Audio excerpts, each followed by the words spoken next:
ఈరోజు మన ముందున్న ఒక ప్రశ్న ఇది. భాష అనేది మనం కష్టపడి కనుక్కున్న ఒక సాధనమా, లేక మన మెదడులో పుట్టుకతోనే దాగి ఉన్న ఒక అద్భుతమా? ఆ అంటే మనం దాన్ని కనిపెట్టామా, లేక అది మనలోనే ఉందా? చాలా ఆసక్తికరమైన ప్రశ్న. ఈరోజు మన విశ్లేషణకు ఆధారం టీచర్ ఎలిజిబిలిటీ టెస్ట్ అంటే టెట్ కోసం తయారు చేసిన ఒక స్టడీ మెటీరియల్. ఓహో, టెట్ మెటీరియలా? అవును, పైకి ఇదొక పరీక్షకు సంబంధించిన నోట్స్లా అనిపించొచ్చు, కానీ మీరు అడిగిన ఆ ప్రాథమిక ప్రశ్నకు సమాధానం వెతకడానికి కావలసిన ముడిసరుకులు ఇందులో చాలా ఉన్నాయి. సరిగ్గా అదే నా ఉద్దేశం కూడా. అందుకే ఈ ఆధారాన్ని ఒక పునాదిగా చేసుకుని భాష అంటే ఏమిటి, దాని మూలాల వెనుక ఉన్న వాదోపవాదాలు ఏమిటి, అసలు ఈ సంక్లిష్టమైన వ్యవస్థ ఎలా పనిచేస్తోంది, వీటన్నింటినీ లోతుగా చర్చిద్దాం. అవును, ఈ ప్రయాణం సొమ్ముండా భాష ఒక ఆవిష్కరణ లేక మన సహజ లక్షణమా అనేదానిపై ఒక స్పష్టత వస్తుందేమో చూద్దాం. తప్పకుండా. మొదట భాష అనే మాటకు అర్థమేమిటో చూద్దాం. ఈ పదం సంస్కృతంలోని భాష్ అనే ధాతువు నుండి వచ్చింది. అంటే వ్యక్తపరచడం లేదా మాట్లాడటం లాంటిదా? సరిగ్గా అదే. కానీ భాష కేవలం మాటలకే పరిమితం కాదు. నిజమే, సంజ్ఞలు, రాత, ఆఖరికి సంగీతం కూడా ఒక రకమైన భాషే. కానీ మనం ఈరోజు ప్రధానంగా మాట్లాడుకునేది ధ్వని ఆధారిత భాష గురించే.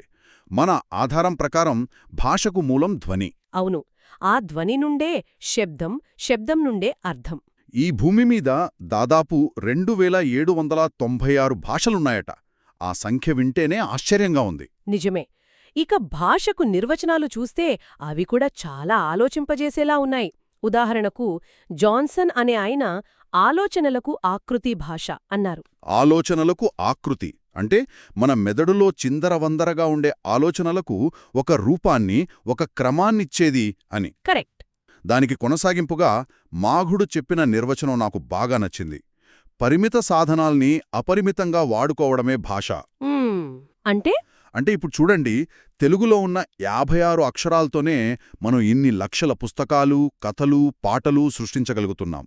ఇది భాషలోని సృజనాత్మక శక్తిని చూపిస్తుందన్నమాట. అద్భుతం. పరిమితమైన శిటుకలతో అపరిమితమైన భవనాలు కట్టినట్టు. సరిగ్గా. అయితే ఇక్కడే అసలు ప్రశ్నొస్తుంది. ఆ పరిమిత సాధనాలు అంటే ఆ మొదటి అక్షరాలు, ఆ మొదటి పదాలు మనకసలు ఎలా వచ్చాయి? అవును, ఇక్కడే అసలు రహస్యం, అసలు చర్చ మొదలవుతుంది. ఇక్కడే మనం భాష ఒక ఆవిష్కరణ అని చెప్పే సిద్ధాంతాలను మొదట చూడాలి. అంటే మనిషి తన పరిసరాలను అనుకరించడం ద్వారా భాషను సృష్టించుకున్నాడని చెప్పే సిద్ధాంతాలు. అవును, అందులో చాలా ఉన్నాయి. ఉదాహరణకు బౌ వౌ థియరీ వినడానికి కొంచెం చిన్నపిల్లల కథలా అనిపిస్తుంది. కుక్క బౌ బౌ అంటుంది కాబట్టి దానికి ఆ పేరు పెట్టారని చెప్పడం. ఇది మరీ సరళంగా అనిపించడం లేదా? అనిపిస్తుంది. కానీ ఒక్క క్షణం ఆలోచించండి. మనం ఇప్పటికీ కిచకిచలాడే పక్షులు అంటాం, గజగజ వణకడం అంటాం. ఓ, నిజమే కదా. అంటే ధ్వనిని అనుకరించే గుణం మనలో ఇంకా ఉంది. బహుశా ఆరంభంలో ఇది ఒక ముఖ్యమైన పాత్ర పోషించి ఉండవచ్చు. దీనికి దగ్గరగా ఉన్నదే డింగ్ డాంగ్ వాదం కూడా. డింగ్ డాంగ్ వాదం. ప్రతి వస్తువుకు దాని ధ్వనికి మధ్య ఒక సహజ సంబంధం ఉంటుందని ఇది నమ్ముతోంది. సరే, ఇవి బయటి ప్రపంచాన్ని అనుకరించడం ద్వారా పుట్టాయని చెబుతున్నాయి. కాని కొన్ని సిద్ధాంతాలు మనిషి లోపల్నుండే భాష పుట్టిందని కూడా అంటాయి కదా, పూపూవాదం లాంటివి. అవును, పూపూ థియరీ ఆనందం, బాధ, ఆశ్చర్యం ఇలాంటి భావోద్వేగాలను వ్యక్తపరిచేటప్పుడు మనకు తెలియకుండానే అబ్బా, అమ్మో, అయ్యో వంటి శబ్దాలొస్తాయి. అసంకల్పిత కేకలు. అవును, ఈ అసంకల్పిత భావోద్వేగ కేకలే భాషకు మూలమని ఈ వాదం చెబుతుంది. అలాగే యోహీహో వాదం అని ఇంకొకటుంది. యోహీహో అంటే అందరూ కలిసి బరువైన పనులు చేసేటప్పుడు ఒక లయ కోసం చేసే హైలెస్సా వంటి శబ్దాలుంటాయి కదా, ఆ వాటినుండి పుట్టిందని. సరిగ్గా. వాటినుండే భాష పుట్టిందని ఈ సిద్ధాంతం చెబుతుంది. ఈ సిద్ధాంతాలన్నీ వింటుంటే నాకొక విషయం స్పష్టమవుతోంది. ఈ వాదాల ప్రకారం భాష అనేది ఎవరో కూర్చొని ప్రణాళిక వేసి కనిపెట్టిన విషయం కాదు. కాదు, అదే. అయితే ఇవన్నీ భాషలోని చిన్న చిన్న భాగాలను మాత్రమే వివరిస్తాయి. అంటే పదాలు ఎలా పుట్టాయో చెబుతున్నాయి కానీ అవును, పూర్తి వాక్య నిర్మాణం, వ్యాకరణం వంటి సంక్లిష్టమైన విషయాలను ఇవి వివరించలేవు. ఇక్కడే చర్చ రెండవ వైపుకు మళ్ళుతుంది. అంటే భాష ఆవిష్కరణ కాదు, అది మనలో పుట్టుకుతో వచ్చే సహజ లక్షణమని చెప్పే వాదన వైపు. అవును, నోమ్ చామ్స్కీ ప్రతిపాదించిన స్వతః సిద్ధవాదం, ఇన్నేట్ థియరీ. మనిషి మెదడులో భాషను నేర్చుకోవడానికి ఒక ప్రత్యేకమైన వ్యవస్థ, లాంగ్వేజ్ అక్విజిషన్ డివైస్, పుట్టుకతోనే ఉంటుందని ఆయన అంటారు. ఇది వినడానికి కొంచెం అంటే ఒక ఖాళీ హార్డ్ డ్రైవ్కి ముందే ఆపరేటింగ్ సిస్టమ్ ఇన్స్టాల్ చేసి పంపినట్లేనా? మీ పోలిక చాలా బావుంది. చామ్స్కీ వాదన అదే. లేకపోతే పిల్లలు ఆలోచించండి, వాళ్ళు తమ చుట్టూ ఉన్న పెద్దలు మాట్లాడే ప్రతి వాక్యాన్ని వినరు కదా. వినరు. అయినా సరే, వాళ్ళు సొంతంగా కొత్త వాక్యాలను వ్యాకరణబద్ధంగా ఎలా సృష్టించగలుగుతున్నారు? దీనికి కారణం వారి మెదడులో భాషా నియమాలకు సంబంధించిన ఒక బ్లూ ప్రింట్ ముందే ఉండటమే అని ఆయన అంటారు. కానీ ఈ లాంగ్వేజ్ అక్విజిషన్ డివైస్ను ఎవరైనా మెదళ్లో భౌతికంగా గుర్తించారా? లేక ఇది ఇంకా ఒక సైద్ధాంతిక భావనేనా? ప్రస్తుతానికి ఇది ఒక సైద్ధాంతిక నమూనానే. ఎందుకంటే దీనికి వ్యతిరేకంగా ఉన్న సంపాదనావాదం అంటే అక్విజిషన్ థియరీ మరింత వాస్తవికంగా అనిపిస్తుంది. శిశువు మెదడు ఒక ఖాళీ పలక లాంటిదని. అవును, పరిసరాల నుండి అనుభవం ద్వారా భాషను నేర్చుకుంటుందని చెప్పడం ఎక్కువ నమ్మశక్యంగా ఉంది. సరిగ్గా చెప్పారు. అందుకే ఇది భాషాశాస్త్రంలో అతిపెద్ద చర్చ. ప్రకృతి వర్సెస్ పెంపకం, నేచర్ వర్సెస్ నర్చర్. చామ్స్కీ ప్రకృతివాదాన్ని బలపరిస్తే సంపాదనావాదం పెంపకం వైపు మొగ్గు చూపుతుంది. మరి నిజమేంటి? ఆధునిక శాస్త్రవేత్తలు చాలామంది ఇప్పుడు ఈ రెండూ నిజమేనని నమ్ముతున్నారు. ఓహో, రెండూనా? అవును, భాష నేర్చుకునే సామర్థ్యం పుట్టుకతో వస్తోంది, అది ప్రకృతి. కాని ఏ భాష నేర్చుకుంటాం, ఎలా నేర్చుకుంటామనేది మన పరిసరాలపై అంటే పెంపకంపై ఆధారపడి ఉంటుంది. రెండింటి కలయికే భాష. అంటే మన ప్రారంభ ప్రశ్నకు సమాధానం 2 అని వస్తోంది. సరే, భాష పుట్టుక ఎలా ఉన్నా అన్ని భాషలకు ఒక నిర్మాణం ఉంటుంది గదా, ఒక ఇంజనీరింగ్. దాని గురించి మన ఆధారం ఏం చెప్తోంది? ఇక్కడే భాష యొక్క అసలైన నిర్మాణం బయటపడుతుంది. దీన్ని 5 స్థాయిలుగా విభజించవచ్చు. పునాది స్థాయి ధ్వనిశాస్త్రం అంటే ఫొనాలజీ. ఆగండి, ఇక్కడ నాకు సందేహం. ప్రతి భాషలోనూ కొన్ని ధ్వనులు మాత్రమే ఎందుకుంటాయి? మన నోరు ఎన్నో రకాల శబ్దాలు చేయగలదు కదా. ఈ ఆ, కా, పా వంటి కొన్నింటిని ఎంచుకోవడం వెనుక ఏదైనా లాజిక్ ఉందా? మంచి ప్రశ్న. ప్రతి భాషా ఉచ్చారణకు సులభంగా ఉండే ఒకదానికొకటి స్పష్టమైన తేడా ఉన్న ధ్వనులను ఎంచుకుంటుంది. అలా ఎంచుకున్న ధ్వనుల అధ్యయనమే ఫొనాలజీ. ఓకే. ఇప్పుడు ఈ ధ్వనులనే ఇటుకలుగా వాడి మనం పదాలను కడతాం. అదే రెండవ స్థాయి పదరూపశాస్త్రం, మార్ఫాలజీ. ఉదాహరణకు నడు అనే ధ్వనికి కా చేరిస్తే నడక అనే అర్థవంతమైన పదమొస్తుంది. ఓకే, అర్థమైంది. ఫొనాలజీ అంటే ఇటుకలు అంటే ధ్వనులు.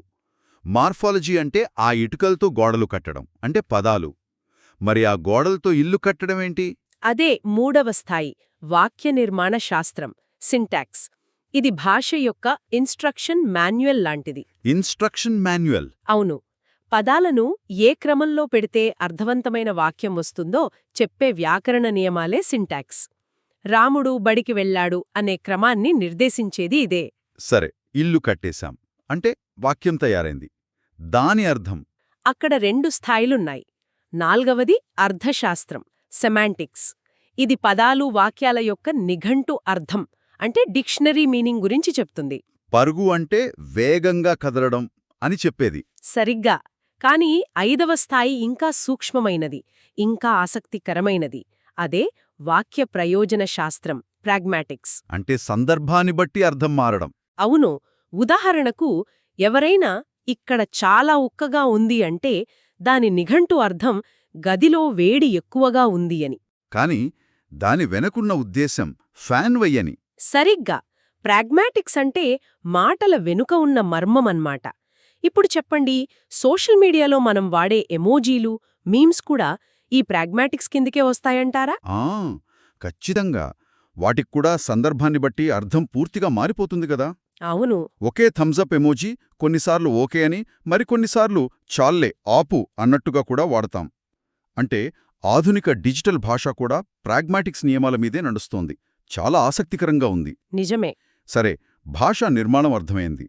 మరి ఒక భాషను పూర్తిగా నేర్చుకోవాలంటే ఏ నైపుణ్యాలు కావాలి? మన ఆధారం దీన్ని ఒక భవనం యొక్క 4 స్తంభాలతో పోల్చింది. అవును. ఆ 4 స్తంభాలే LSW. అంటే శ్రవణం, లిస్నింగ్, భాషణం, స్పీకింగ్, పఠనం, రీడింగ్ మరియు లేఖనం, రైటింగ్. ఇవి ఒకదానిపై ఒకటి ఆధారపడి ఉంటాయంటారా? తప్పకుండా. మొదటిది పునాది లాంటిది, శ్రవణం. వినడం ద్వారానే మనం భాషా ప్రపంచంలోకి అడుగుపెడతాం. విన్న తర్వాత మాట్లాడటం వస్తుంది. అదే భాషణం. మనల్ని సంఘజీవిగా మార్చేది ఇదే. ఆ తర్వాత చదవడం అంటే పఠనం. ఇది మన జ్ఞానానికి తలుపులు తెరుస్తుంది. ఇక చివరిది అన్నింటికన్నా కష్టమైనది లేఖనం. నేను గమనించిన విషయమేంటంటే, మనం స్కూల్లో లేఖనం అంటే రైటింగ్ మీద పెట్టినంత శ్రద్ధ శ్రవణం అంటే లిజనింగ్ మీద పెట్టం. అవును, అది నిజం. బహుశా అందుకే చాలా ఆఫీస్ మీటింగ్లలో చాలామంది సరిగ్గా వినకుండానే మాట్లాడతారేమో. మీరన్నది అక్షరాల నిజం. శ్రవణం అనేది ఒక నిష్క్రియాత్మక చర్య కాదు, అది చురుకైన గ్రహణ ప్రక్రియ. మొత్తంగా చూస్తే ఈ 4ంటిలో 2 రకాలున్నాయి. ఉన్నాయి. శ్రవణం, పఠనం ఈ రెండూ భావగ్రహణ నైపుణ్యాలు, రిసెప్టివ్ స్కిల్స్. మనం సమాచారాన్ని లోపలికి తీసుకుంటాం. అలాగే భాషణం, లేఖనం 2 భావ వ్యక్తీకరణ నైపుణ్యాలు, ప్రొడక్టివ్ స్కిల్స్. మనలోని ఆలోచనలను బయట ప్రపంచానికి అందిస్తాం. అవును, ఈ 4 స్తంభాలు బలంగా ఉంటేనే మన భాషా సౌధం పటిష్టంగా ఉంటుంది. సహజ లక్షణమనే పెద్ద చర్చ నుండి దాని నిర్మాణం, నైపుణ్యాల వరకు చాలా విషయాలు తెలుసుకున్నాం. అవును. వీటన్నింటిలో వినేవారికి గుర్తుండిపోవాల్సిన ఒకే ఒక్క ముఖ్య విషయమేంటి అని అడిగితే ఏం చెప్తారు? నా ఉద్దేశంలో భాష కేవలం ఒకరితో ఒకరు మాట్లాడుకోవడానికి ఉపయోగపడే సాధనం మాత్రమే కాదు. అది మానవ పరిణామ క్రమానికి, మన ఆలోచనా విధానానికి, మన సంస్కృతికి ఒక అద్దం. మనం వాడే ప్రతి పదం వెనుక, ప్రతి వాక్యం వెనుక వేల సంవత్సరాల మానవ చరిత్ర దాగి ఉంది.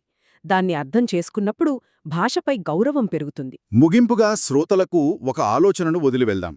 ఈ ఆధారం ప్రకారం తెలుగు భాష సంస్కృతం, ఉర్దూ, ఇంగ్లీష్ వంటి ఎన్నో భాషల నుండి పదాలను స్వీకరించి తనను తాను సుసంపన్నం చేసుకుంది. అవును. ఈ విషయాన్ని వర్తమానానికి అన్వయించి చూస్తే టెక్నాలజీ, గ్లోబలైజేషన్ ఇంత వేగంగా విస్తరిస్తున్న ఈ రోజుల్లో మన భాష భవిష్యత్తు ఎలా ఉండబోతోంది? రాబోయే 50 ఏళ్లల్లో ఏఐ, ఆల్గరిథం, బ్లాక్చెయిన్ వంటి పదాలకు ఎలాంటి తెలుగు మాటలు వాడుకలోకి రావొచ్చు? ఆసక్తికరమైన ప్రశ్న. అదే సమయంలో ఏ పాత పదాలు, ఉదాహరణకు గ్రామఫోన్ లేదా టెలిగ్రామ్ లాంటివి పూర్తిగా కనుమరుగవచ్చు. అంటే భాష ఎప్పుడూ స్థిరంగా ఉండేది కాదు, అది నిరంతరం ప్రవహించే నదిలాంటిది.